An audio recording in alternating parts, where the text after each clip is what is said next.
እንደ እግዚአብሔር መልካም ፈቃድ እንደነገርኳችሁ ባለን ጊዜ እንማማራለን። እንግዲህ ይህንን ቃል ይህንን ሀሳብ ያለ ምክንያት አላነሳነውም። ለማንሳታችን ወይም ደግሞ ይህንን ቃል ለማሰባችን ምክንያት የሆኑን ብዙ ሀሳቦች፣ ብዙ እይታዎች አሉ ማለት ነው። ከነዛ መካከል አንደኛው የቀደሙት አባቶቻችን እግዚአብሔር አምላካቸው፣ እግዚአብሔር ፈጣሪያቸው፣ እግዚአብሔር መጋቢያቸው መሆኑን አውቀውና ተረድተው እግዚአብሔርን በመፈለግ እግዚአብሔርን በመሻት እግዚአብሔርን በመማፀን ወደ እግዚአብሔር በመቅረብ ብዙ ጥሪ ሲያቀርቡ ነበር። ብዙ ጩኸትም ሲጮሁ ነበር። ብዙ የጎደላቸው ነገር ስላለ ያንን የጎደለውን የሚሞላ የራቀውን የሚያቀርብ የጠመመውን የሚያቃና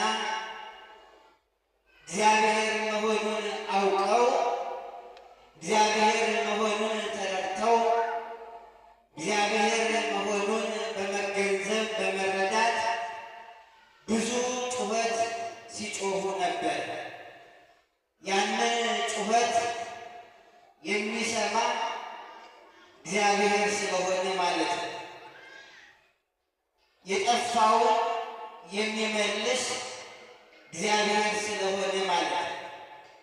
የራቀውን የሚያቀርብ እግዚአብሔር ስለሆነ እግዚአብሔርን በመማፀን ወደ እግዚአብሔር በመቅረብ ብዙ ነቢያት ጥሪ ሲያቀርቡ ነበር።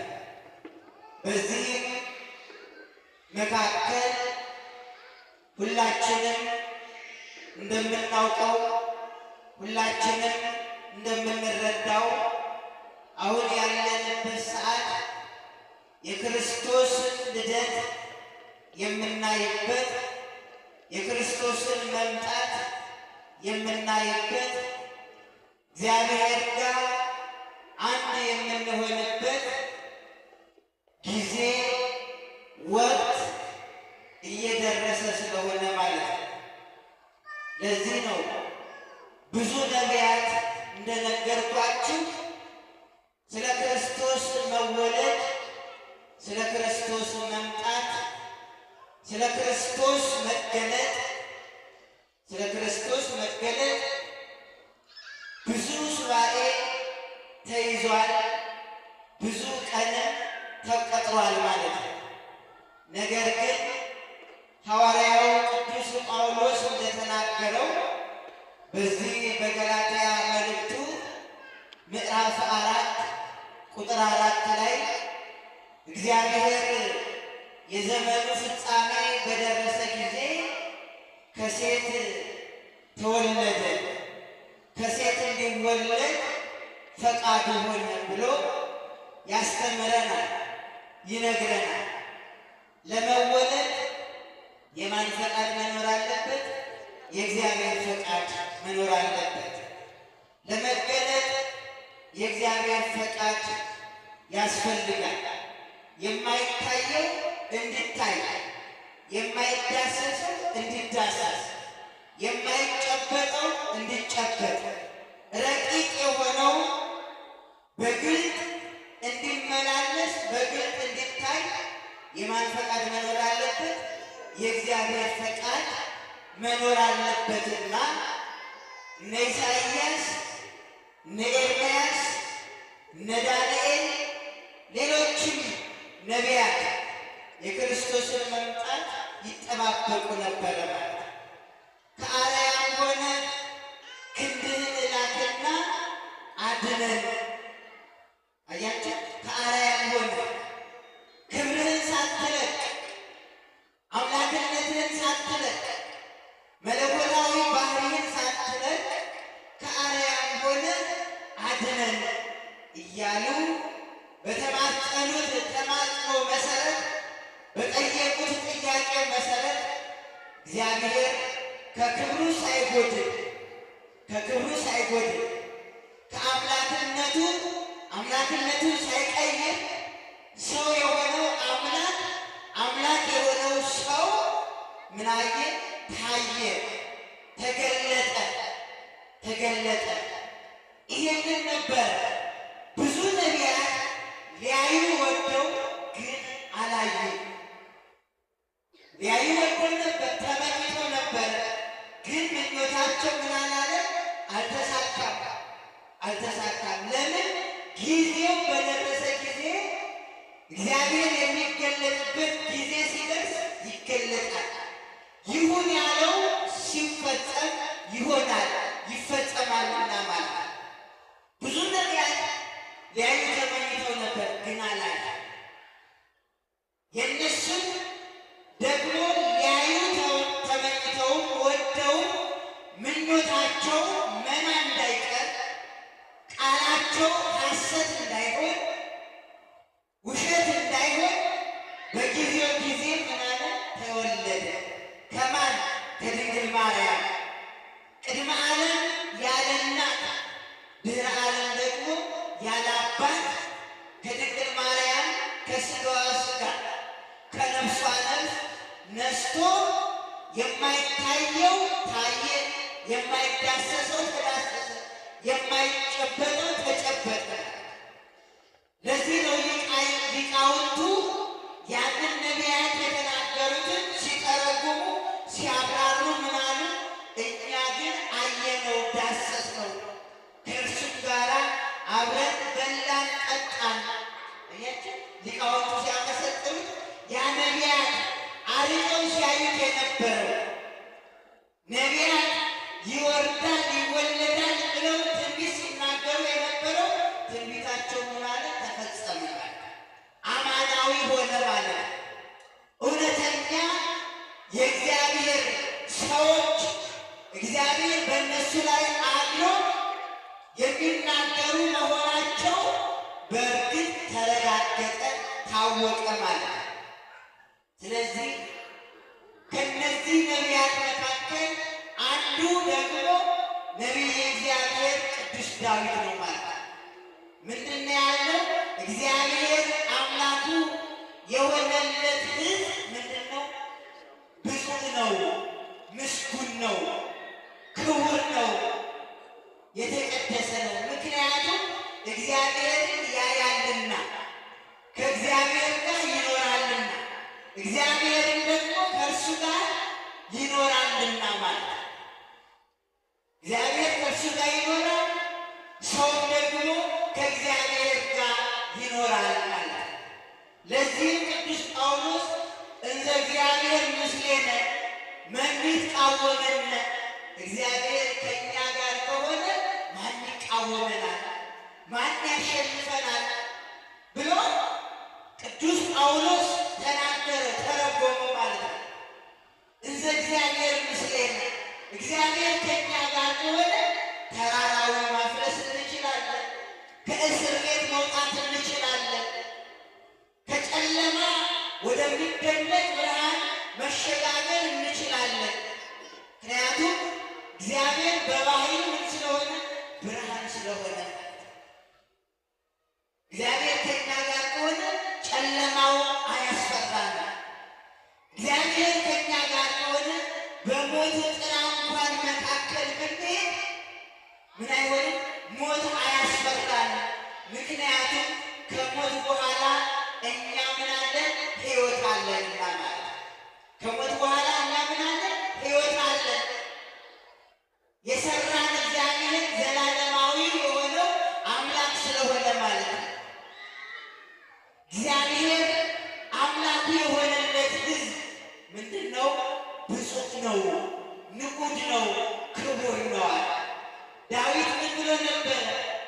በኤፍራታ የተወለደው የሚወለደው ንጉሥ ክርስቶስ በዳዊት ከተማ ይወለዳል ተብሎ እነ ሚክያስ ትንቢት የተናገሩት እርግጠኛ ስለሆነ ማለት ነው። በዳዊት ከተማ ለሕዝቡ መድኃኒት የሚሆን ለሕዝቡ ሕይወት የሚሆን ሕዝቡን ሁሉ ከኃጢአታቸው የሚያድናቸው ማለት ነው። ሕዝቡን ሁሉ ከኃጢአታቸው የሚያድናቸው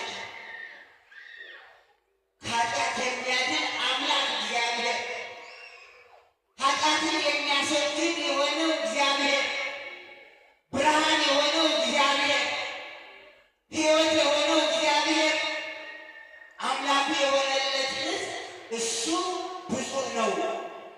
እስቲ ወደ ኋላ መለስ ስንበል ወደ ብሉይ ኪዳኑ ታሪክ ወደ ጨለማው ዘመን ብሉይ ኪዳን የጨለማ ዘመን ተብሎ ይጠራል። ሰው ጽድቅን ቢሰራ ጽድቁ የማይታወቅበት ጽድቁ የማይነገርበት ዘመን። አብርሃም ጻድቅ ነው እንላለን። የአብርሃም ጽድቅ ምንድን ነው? እነ ኢዮብ ጻድቅ ናቸው ብለን እንናገራለን። የእነ ኢዮብ ጽድቅ የተረጋገጠው በምንድን ነው ካልን እግዚአብሔርን ስለያዙ።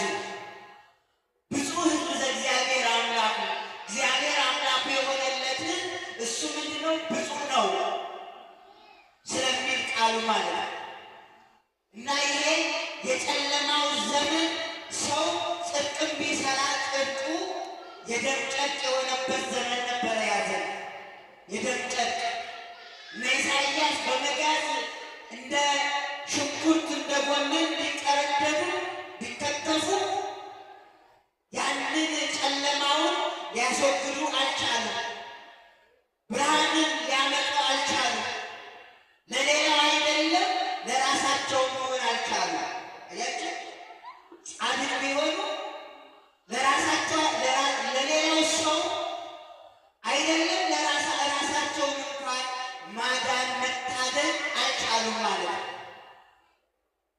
ምክንያቱም ጽድቃችን የደም ጨርቅ ሆነ ብሏል ራሱ። መልካም ብንሰራ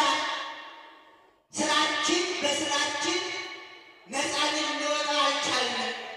ስራችን ነፃ ሊያወጣን አልቻለም። ስለዚህ ለዚህ ደግሞ መድኃኒቱ ደግሞ ወደ እግዚአብሔር ቀርቦ እግዚአብሔርን ተቀዳሚ ተከታይ የሌለ ልጁን እንዲልክላቸው ምን መሆን ነው? መጠየቅ ነው ማለት ነው። መጠየቅ ስለሆነ ማለት ነው። ፈኑ እዴከ እምአርያም፣ አቤቱ ከአርያም ሆነ እጅህን ዘርጋና አድነን። ከአርያም ሆነ ፈኑ ብርሃነከ ወጽድቀከ፣ ከአርያም ሆነ ጽድቅህንና እውነትህን ላክልን። ጽድቅ ወደ እኛ ትምጣ፣ እውነቱ ወደ እኛ ትምጣ እያሉ እግዚአብሔርን ሲማጸኑ ነበረ። ተማጽኗቸው ደግሞ በንጽሕና በቅድስና መንገድ እየሄዱ ነበር ማለት ነው። ስለዚህ ያ የነ ኢሳይያስ ጩኸት፣ የነ ኢሳይያስ ልመና፣ የነ ዳዊት ልመና ፈኑ ብርሃነከ፣ ብርሃንህን ላክልን። እኛ በሞት ጥላ ውስጥ ነው የምንሄደው፣ በጨለማ ውስጥ ነው የምንጓዘው። ኢሳይያስ ምዕራፍ 9 እናንብበው። ምዕራፍ 9 ስናነብ በጨለማ መካከል ይጓዝ የነበረ ሕዝብ፣ በሞት ጥላ መካከል ይሄድ የነበረ ሕዝብ አሁን ምን አየ? ብርሃንን አየ፣ ጽድቅን አየ፣ እውነተኛውን መንገድ አየ። አሁን ነቢያት መኑ ያርአየነ ሰናይቶ ለእግዚአብሔር፣ ቀናውን መንገድ መልካሙን መንገድ ወደ መንግሥተ ሰማያት የሚያደርሰውን መንገድ ወደ መንግሥተ ሰማያት የምንገባበትን ጎዳና ማን ያሳየናል? ይህን ደግሞ የሚያሳየን ያንተ የባህሪ ልጅ ኢየሱስ ክርስቶስ ነው። ይሄንን ደግሞ የቤተ ክርስቲያናችን አባት አባ ጊዮርጊስ ዘጋስጫ ሲተረጉም እንዲህ ይላል። መንገድ የተባለው ራሱ ክርስቶስ ነው። ፍኖት ለአብአብሁ አንቀጽ ዘመንገለ ወላዲሁ ውእቱ ኢየሱስ ክርስቶስ። ወደ እግዚአብሔር የምንቀርብበት ወደ እግዚአብሔር የምንደርስበት እውነተኛው መንገድ፣ ምክንያቱም ብዙ መንገድ አለና ማለት ነው። ቀና መንገድ አለ፣ መልካም መንገድ አለ። ወደ ሲኦል የሚወስድ መንገድ አለ፣ ወደ መንግሥተ ሰማያት የሚወስድ መንገድ አለ። ወደ ጨለማ የሚወስድ መንገድ አለ፣ ወደ ብርሃን የሚወስድ መንገድ አለና ማለት ነው። አያችሁ፣ እኛ ማንኛውን ነው የምንይዘው ከተባለ እውነተኛውን መንገድ ነው። ወዴት የሚወስደውን? ወደ እግዚአብሔር የሚያደርሰውን መንገድ ማለት ነው። በመንገድ ላይ ቁም። በመንገድ ላይ ምን በል? ቁም። ከቆምክ በኋላ ወዴት እንደምትሄድ አስብ። ጠባቡን መንገድ ነው የምትፈልገው ወይስ ደግሞ ሰፊውን መንገድ? በሰፊው መንገድ የሚጓዙ ብዙ ሰዎች አሉ። በጠባቡ መንገድ የሚጓዙ ደግሞ ጥቂቶች ናቸው። በሰፊው መንገድ የሚጓዙ ምንድን ናቸው? ብዙ ናቸው። ምንም የሚከለክላቸው የሚገድባቸው ነገር ስለሌለ ማለት ነው። እንደፈለጉ ይወጣሉ፣ እንደፈለጉ ይገባሉ። እንደፈለጉ ይወጣሉ፣ እንደፈለጉ ምን ይላሉ? ይገባሉ። የሚከለክላቸው ነገር የለም ማለት ነው። ወደ ዓለሙ ስናመጣው አሁን ላለንበት ርዕዮተ ዓለም ስናመጣው ደግሞ በዚህ ዓለም ላይ ምንድን ነው የሚሰራው? ጽድቅ እንዳለ ሁሉ ኃጢአትም አለና ማለት ነው። እኛ የትኛውን ነው የመረጥነው? ጽድቁን ወይስ ደግሞ ኃጢአትን? ወደ ኃጢአት የሚወስደውን መንገድ፣ ወደ ጽድቅ የሚወስደውን መንገድ ወይስ ወደ ኃጢአት የሚወስደውን መንገድ ነው የመረጥነው? ማለትም እግዚአብሔርን ነው የመረጥነው ወይስ ደግሞ ሌላ አምላክ በዚህ ዓለም ላይ የሚመለከውን ግዑዝ የሆነውን ፍጥረት ወይም ደግሞ አካል ነው የመረጥነው? መጽሐፍ እንደሚለው ከሆነ እግዚአብሔር አምላክ የሆነለት ሕዝብ ምንድን ነው? ብፁዕ ነው፣ ንዑድ ነው። ምክንያቱም መጽሐፍ ቅዱስ ደግሞ ከኔ በቀር ሌላ አምላክ አታምልክ፣ በሰማይም ቢሆን በምድርም ቢሆን ከኔ በቀር ሌላ አምላክ አታምልክ፣ ብዙ የሚመለኩ አማልክት አሉና ማለት ነው። ብዙ የሚመለኩ አማልክት አሉ። ከነዛ መካከል ደግሞ አንዳንዱ ውበቱ የሆነለት አምላኩ ውበቱ የሆነለት ሰው አለ፣ በውበቱ የሚመካ። አያችሁ፣ በምን የሚመካ? በውበቱ የሚመካ። ውበት ሰጪ እግዚአብሔር መሆኑን የዘነጋ።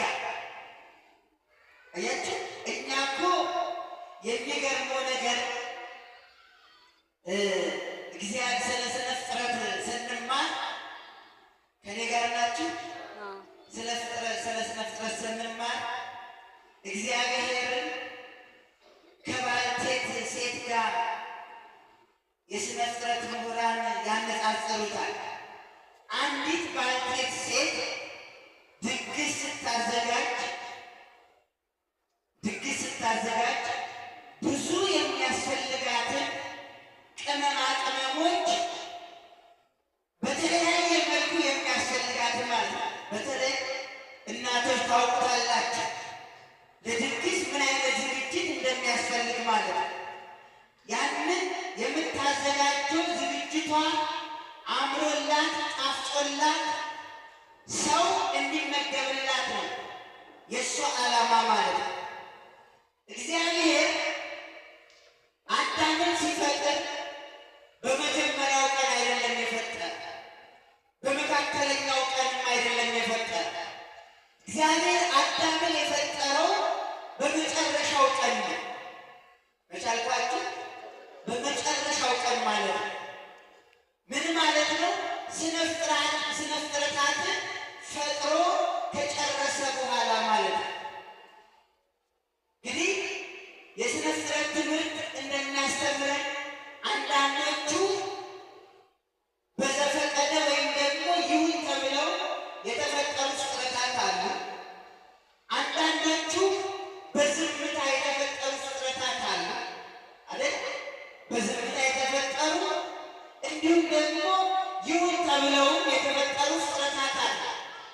የሰውን ልጅ ግን ሲፈጥረው በአርአያው፣ በመልኩ፣ በምሳሌው በእጁ ነው የሰራው።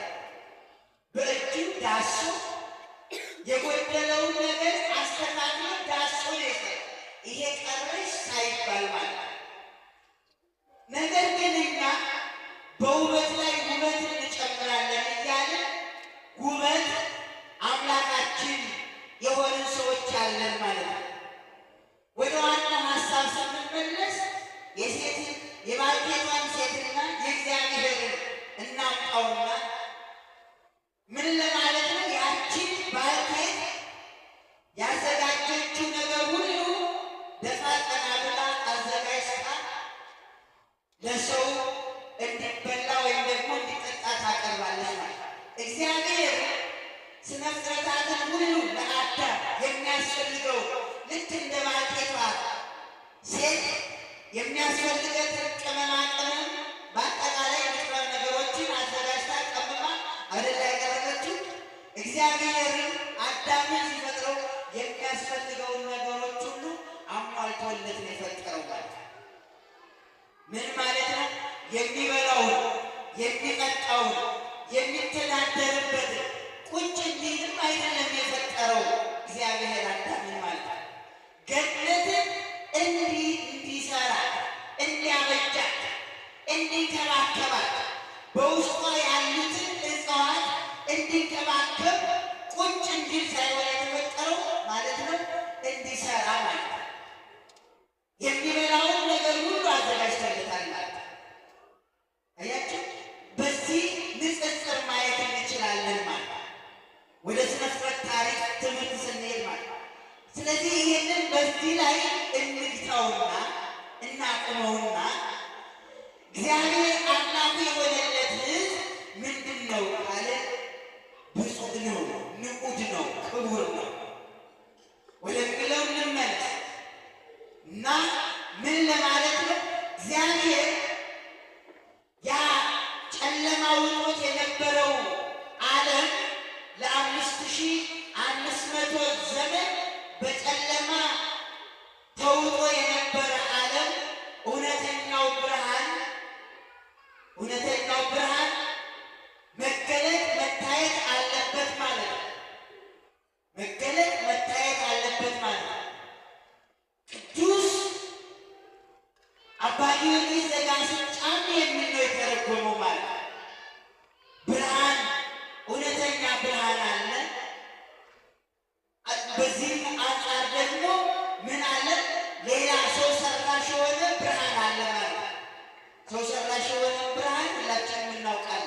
እሱ መቅድመ መንግሥቶ ወጽድቆ፣ እናንተ ግን አስቀድማችሁ መንግሥቱንና ጽድቁን ፈልጉ። ለካኛ የተፈጠርነው ጽድቁን ለማግኘት ነው። የጽድቁ ባለቤት የመንግሥቱ ባለቤት ለመሆን ነው ማለት ነው። የመንግሥተ ሰማያት ዜጎች፣ የመንግሥተ ሰማያት ባለርስቶች፣ ባለቤቶች፣ ባለተስፋዎች እንድንሆን የመረጠን ማለት ነው። ምንድን ነው ያለ ዳዊት? እርሱ ለርስቱ የመረጠው ምንድን ነው? ሕዝብ ነው። ምን አይነት ሕዝብ ነው? ለርስቱ የተመረጠ፣ ለመንግሥቱ የተመረጠ፣ ለጽድቁ የተመረጠው፣ ለመንግሥተ ሰማያት የተመረጠው ያለ እንደሆነ በትክክል አምላኩ እግዚአብሔርን ያመለከ ሕዝብ ማለት ነው። በትክክል አምላኩ እግዚአብሔርን አምላኬ ብሎ የተቀበለ ሕዝብ ማለት ነው። ምክንያቱም እግዚአብሔር እንደ እግዚአብሔርነቱ እንደ አምላክነቱ የማይቀበሉ ሰዎች ስላሉ ማለት ነው። የማይቀበሉ ሰዎች ስላሉ በፍልስፍናው ዓለም ውስጥ ሙልጭ ብለው የገቡ ማለት ነው። እግዚአብሔር አለ፣ እግዚአብሔር የለም የሚሉ እንዳሉ ሁሉ ከነዚህ ከሁለቱ ደግሞ ራሳቸውን ነጥለው ያሉ ሰዎች ስላሉ ማለት ነው። እግዚአብሔር አለ የሚሉ ለመኖሩ ማረጋገጫ ማቅረብ የሚችሉ፣ እግዚአብሔር የለም የሚሉ ደግሞ ላለመኖሩ ማረጋገጫ ማቅረብ የሚችሉ፣ ከነዚህ መካከል ደግሞ አለ የለም የሚሉ ደግሞ ምንም መልስ የሌላቸው ማለት ነው። ምንድነው የሚሉት? ይቺ ዓለም ለራሷ ትኖራለች፣ ፀሐይም ለራሷ ስትል ትሽከረከራለች፣ ክረምትና በጋም ለራሱ ሲል ይፈራረቃል እንጂ የሚያፈራርቀው እግዚአብሔር አይደለም። ከኛ አእምሮ በላይ የሆነ አካል አለ፣ እሷን ምን የሚላት የሚያንቀሳቀሳት ብለው የሚያምኑ ሰዎች ስላሉ ማለት ነው። በፍልስፍናው ዓለም ውስጥ የገቡት ማለት ነው። ከዛ ሲለይ መዝሙረኛው ዳዊት እግዚአብሔር አምላኩ የሆነለት ሕዝብ ለርስቱ የተመረጠ ነው፣ ለጽድቅ የተመረጠ ነው። ከነዚህ መካከል ደግሞ በዛሬው ዕለት በዓለ መታሰቢያቸው ወይም ደግሞ የመታሰቢያ በዓላቸው የሚከበሩላቸው እኛ የማናውቃቸው እነሱ የሚያውቁ ለጸዋዕነ ሲመክሙ ወለይ ጸዋዕነ አስማቲክሙ ዝክሩነ ቅድመ እግዚአብሔር በጸሎትክሙ ብለን የምንማጸንባቸው ስማችሁን የጠራ ነው፣ ስማችሁን ያልጠራ ነው፣ የማናውቃችሁ የምታውቁ በእግዚአብሔር ፊት ቆማችሁ እኛን አማልዱን፣ ተማልዳችሁ አማልዱን ብለን የምንማጸንባቸው ብዙ ጻድቃን አሉ። እነዚህ ብዙ ሕዝብ ዘእግዚአብሔር አምላኩ ተብለው ይመሰከርላቸዋል። አምላካቸው ምን ይሆንላቸው? ንዑድ ክቡር የሆነላቸው ማለት ነው። እግዚአብሔር ምስጉን መሆኑን አውቀው ተረድተው የተረዱ ማለት ነው። ለርስቱ ለመንግሥቱ የተመረጡ ሰዎች ማለት ነው። በሌላ በኩል በዚህ በመዝሙር 114 ቁጥር 15 ላይ እንዲህ የሚል ቃል ተጽፎ እናገኛለን። እንደዚህ የሚሆን ሕዝብ የተመሰገነ ነው። እንዴት የሚሆን ሕዝብ? ብዙ የሆነ ሕዝብ ምን ያለ ነው? የተመሰገነ ነው። እግዚአብሔር አምላኩ የሆነ ሕዝብ ደግሞ እርሱ ምስጉን ነው። እግዚአብሔር አምላኩ የሆነ ሕዝብ እርሱ ምስጉን ነው።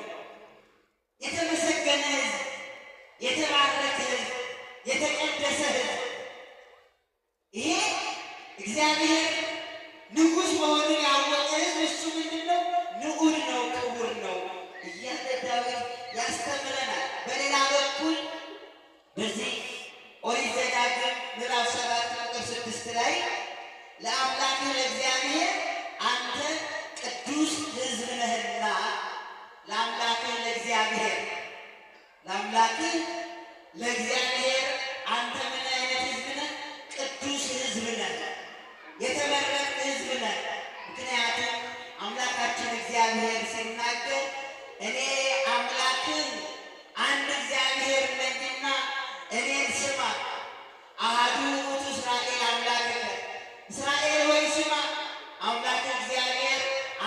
እግዚአብሔር ነው። በሌላ በኩል ደግሞ በዘሌዋውያን ምዕራፍ 19 ቁጥር 2 ላይ እኔ አምላካችሁ እግዚአብሔር ቅዱስ ነኝና እናንተ ደግሞ ምን ሁኑ? ቅዱሳን ሁኑ። ቅዱሳን እንድንሆን የመረጠን፣ ቅዱሳን እንድንሆን የጠራን፣ ቅዱሳን እንድንሆን የለየን፣ ከዓለም ለይቶ ወደ ቅድስናው ስፍራ መተን ቅዱስ ቃሉን፣ ዘላለማዊ ቃሉን፣ እረፍት የሆነውን ቃሉን፣ በረከት የሆነውን ቃሉን እንድንሰማ የጠራን አምላካችን እግዚአብሔር ስሙ የተመሰገነ ይሁን። ስለዚህ ለአምላክ ለእግዚአብሔር አንተ ምን አይነት ሕዝብ ነህ? ቅዱስ ሕዝብ ነህና። በሌላ በኩል ደግሞ በምድር ፊት ከሚኖሩ አሕዛብ ሁሉ ይልቅ ለእርሱ ለራሱ ሕዝብ ትሆንለት ዘንድ አምላክ እግዚአብሔር ጠርቶሃል። እግዚአብሔር የለም የሚሉ እግዚአብሔር የለሾች አሉና ከዛ ሲለይ ሙሴ ሲጽፍ እንዲህ ነው ያለው፣ በምድር ፊት ከሚኖሩ አሕዛብ ሁሉ ይልቅ ለእርሱ ለራሱ የለየ የጠራ የመረጠ ያከበረ አምላክ እግዚአብሔር ቅዱስ ነውና አንተን ደግሞ ለአምላክ ምን ሁን? ቅዱስ ሕዝብ ሁን። ቅዱስ ሕዝብ ሁን። ይህም ብቻ አይደለም ዳዊት የሚናገር እግዚአብሔር ከሰማይ ተመለከተ ይላል። የት ተመለከተ? ከሰማይ ተመለከተ። እግዚአብሔር ከሰማይ ሆኖ ያየናል። እግዚአብሔር ከሰማይ ሆኖ ይመለከተናል። እግዚአብሔር ከሰማይ ሆኖ ጩኸታችንን ይሰማል። እግዚአብሔር ከሰማይ ሆኖ ልመናችንን ይቀበላል። እግዚአብሔር ከሰማይ ሆኖ ኃጢአታችንን ይቅር ይለናል። እግዚአብሔር ይቅር ይለናል። ምክንያቱም እሱ የይቅርታ አምላክ ነው። የይቅርታ ባለቤት ነው። የፍቅር ባለቤት ነው። የሰላም ባለቤት ነው። የሰላም ባለቤት ነው። ሰላምን እሻት ተከተላት ነው የሚለው። ሰላምን ልንሻት ያስፈልጋል። ሰላምን ልንከተላት ያስፈልጋል። ስለዚህ ምን አለ? እግዚአብሔር ከሰማይ ሆኖ ምን አለ? ተመለከተ፣ የሰውንም ልጆች ሁሉ አየ። የሰውን ልጆች ምን አለ? አየ። በስራቸው ወደ እርሱ መቅረብ ላልቻሉት ለጠፉት ሕይወት ሊሆን ተመለከተና የሚወደውን ልጁን ወደ ምድር ላከው። ስለዚህ የነቢያት ትንቢት ተረጋገጠ። አሁን ያለንበት ሰዓት፣ አሁን ያለንበት ጊዜ ነቢያት ስለ ክርስቶስ ለዚህ ነው ቅዱስ ጴጥሮስ በአንደኛ መልእክቱ ምዕራፍ 1 ቁጥር 10 ላይ ነቢያት ከሩቅ ሆነው ተመለከቷት፣ መረመሯት፣ ፈለጓት፣ ሸዋት ይላል። የጽድቅ ሕይወትን እውነተኛውን መንገድ ፈለጉ፣ መረመሩ፣ አዩትም ተመለከቱትም እያለ ያስተምረናልና ማለት ነው። በሌላ በኩል ከማደሪያው ቦታ ሆኖ በምድር ወደሚኖሩ ሁሉ ተመለከተ። የት ሆኖ? ዙፋኑ ሆኖ እኮ ነው። ዙፋኑን ሳይለቅ ክብሩን ሳይለቅ ወደ ምድር ተመለከተ። የማንን ሕዝብ? የእርሱን ሕዝብ ማለት ለርስቱ ለመንግስቱ የመረጣቸውን ሁሉ ልባቸውን ሊያጸና እርሱ ብቻውን ልባቸውን የሰራ ስራቸውን ሁሉ የሚያስተውል አምላክ ስለሆነ ማለት ነው። ጻድቁ አባታችን አቡነ እስትንፋሰ ክርስቶስ መላ ዘመናቸውን ለእግዚአብሔር ሰጡ። ሕይወታቸውን ለእግዚአብሔር ሰጡ። ማንነታቸውን ለእግዚአብሔር አስረከቡ። የእነሱ ራሳቸውን ለእግዚአብሔር ማስረከባቸው ለእኛ ምንድን ነው ከተባለ አርአያ ምሳሌ ለመሆን ማለት ነው። ፍለጋውን ትከተሉ ዘንድ ፍለጋውን ትቶላችሁ እርሱ ክርስቶስ ምን ብሏል? ሄዷል። ምክንያቱም የኔ የሆኑት የኔን ፍለጋ ይከተላሉ፣ ድምፄን ይሰማሉ፣ ቃሌን ይሰማሉ፣ በቃሌ ይጽናናሉ ነው የሚለው ቃሉ። ስለዚህ አምላካችን እግዚአብሔር በቅዱስ ዳዊት ላይ በነቢየ እግዚአብሔር ዳዊት ላይ አድሮ የሚያስተምረን የሚነግረን እነዚህ ነው ማለት ነው። ይህንን ካለ እግዚአብሔር አምላክ የሆነለት ብፁዕ ነው ምስጉን ነው ካለ ምን አይነት ሕዝብ ነው ከተባለ ራሱን ለእግዚአብሔር የሰጠ የመጀመሪያው ማለት ራሱን ለእግዚአብሔር የሰጠ ምን አይነት ሕዝብ ነው? ምስጉን ነው ማለት ነው። እንግዲህ ራስን ለእግዚአብሔር እንዴት ነው የሚሰጠው ካልን መጽሐፍ ቅዱስ እንደሚነግረን ሰው ራሱን ክዶ መስቀልን መሸከም አለበት ማለት ነው። መስቀል ደግሞ መከራ ነው፣ ስደት ነው፣ ሞት ነው አይደል? መስቀል ማለት ትርጉሙ መከራ መቀበል፣ መሰደድ ማለት ነው። ሐዋርያት የተሰደዱ፣ ነቢያት በመጋዝ የተሰነጠቁት፣ የታሰሩት ቀንበር ተሸክመው ከተማ ለከተማ የዞሩት መከራውን ተሸክመው ነው፣ ስሙን ተሸክመው ነውና ማለት ነው። ስለዚህ እግዚአብሔር አምላካችን ለማድረግ ምስጉን ለመባል የመጀመሪያው ራሳችንን መካድ ያስፈልጋል ማለት ነው። ራስን መካድ ደግሞ በውበት መመካት ሳይሆን፣ በገንዘብ መመካት ሳይሆን፣ በጉልበት መመካት ሳይሆን፣ በዘመን መመካት ሳይሆን መመካት ያለብን በእግዚአብሔር ነውና ማለት ነው። ጠቢብ በጥበበኛነቱ አይመካል፣ ጉልበተኛ በጉልበተኛነቱ አይመካል፣ አዋቂ በእውቀቱ እውቀት አለኝ ብሎ በእውቀቱ አይመካል። የሚመካ ቢኖር በእግዚአብሔር ይመካል። የእኛ መመኪያችን ማነው ማለት ነው? እግዚአብሔር ነው ማለት ነው። እሰይ መመኪያችን እግዚአብሔር፣ ጉልበታችን እግዚአብሔር፣ እውቀታችን እግዚአብሔር፣ ጥበባችን እግዚአብሔር፣ ምርኩዛችን እግዚአብሔር፣ ሰላማችን እግዚአብሔር ነውና ማለት ነው። በሁለተኛ ደረጃ እግዚአብሔር አምላክ የሆነለት ሕዝብ ወይም ደግሞ ምስጉን ነው ለሚለው እኛም ምን መሆን አለብን? እሱ ምስጉን ነው፣ የተመሰገነ ነው። የተመሰገነ ነው ካለ እኛም ደግሞ በሰው ዘንድ በእግዚአብሔርም ዘንድ ምስክርነታችን የተረጋገጠ ማለት መሆን አለበት ማለት ነው። ምስክርነታችን ምንድን ነው?